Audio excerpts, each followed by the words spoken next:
भारतीय इतिहास की किताबों में हमने पढ़ा है कि महमूद गजनवी ने 1000 ईस्वी से 1027 ईस्वी के बीच भारत पर 17 बार आक्रमण किया।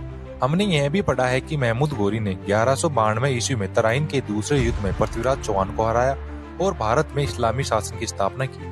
लेकिन हम यह पूछना भूल जाते हैं कि बीच के 165 सालों में क्या हुआ। क्या इस दौरान विदेशी आक्रमणकारियों ने भारत पर आक्रमण नहीं किया? अगर हाँ, तो हमें क्यों नहीं जानते? अगर नहीं, तो इसके पीछे क्या कारण था? बहराइच की लड़ाई इस सवाल का जवाब देती है। नमस्कार दोस्तों, आपका स्वागत है मेरी YouTube वीडियो सीरीज प्रमुख भारतीय युद्ध के एक और वीडियो में। बहराइच का युद्ध 1033 ईस्वी में राजा सुहेलदेव और गाजी सैयद सालार मसूद की सेनाओं के बीच एक निर्णायक युद्ध था। यह युद्ध वर्तमान उत्तर प्रदेश के बहराइच शहर के पास चितौरा झील के पास लड़ा गया था।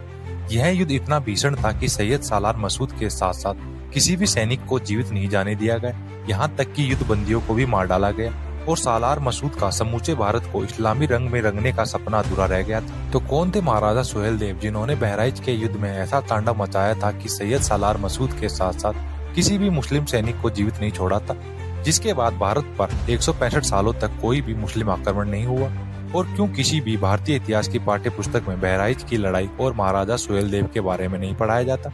जानते हैं ये सब इस वीडियो में। तो कहानी की शुरुआत होती है 1026 ईस्वी में, जब सोमनाथ मंदिर की लूट के दौरान महमूद गजनवी के साथ उसका 11 वर्षीय भांजा सैयद सालार मसूद भी था। उसकी माँ सुतरे मुल्ला महमूद गजनवी की बहन थी। उसके पिता का नाम सालार साहू था, जो महमूद गजनवी की सेना में सेनापति था। उसका जन्म 1015 ईस्वी में अजमेर में हुआ था। महमूद गजनवी की मृत्यु के बाद सालार मसूद ने 1031 ईस्वी में 1 लाख की मजबूत सेना के साथ भारत पर आक्रमण किया। उसने अपने मामा के सैन्य कौशल और धार्मिक उत्साह को आत्मसात कर लिया था और छोटी उम्र में भी वह एक सिद्ध सैन्य कमांडर था। इस सेना के साथ सालार मसूद सिंध नदी पार करके मुल्तान की ओर बढ़ा। उस समय मुल्तान में राय अंगपाल का शासन था। सालार ने अपनी विशाल सेना के साथ मुल्तान पर आक्रमण किया।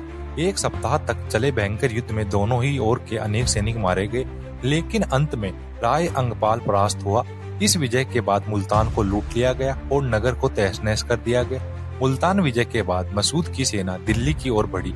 रास्ते में लाहौर को जीता और उसे दारुल इस्लाम बना दिया। मई 1031 ईस्वी में सालार मसूद ने 1 लाख सैनिकों की ताकत के साथ दिल्ली के राजा महिपाल तोमर पर हमला किया। राजा महिपाल ने सालार मसूद के सामने अपनी भी विशाल सेना खड़ी कर दी। इसमें घुड़सवार व पैदल सैनिकों के साथ साथ 2500 हाथी भी थे। यह युद्ध 1 माह तक चलता रहा, जिसमें इस्लामी सेना का मनोबल टूट चुका था। सालार मसूद के सामने अंधकार ही अंधकार छाया हुआ था। उसे अपनी मृत्यु और पराजय सामने दिखाई पड़ रही थी। आशा की कोई भी किरण दिखाई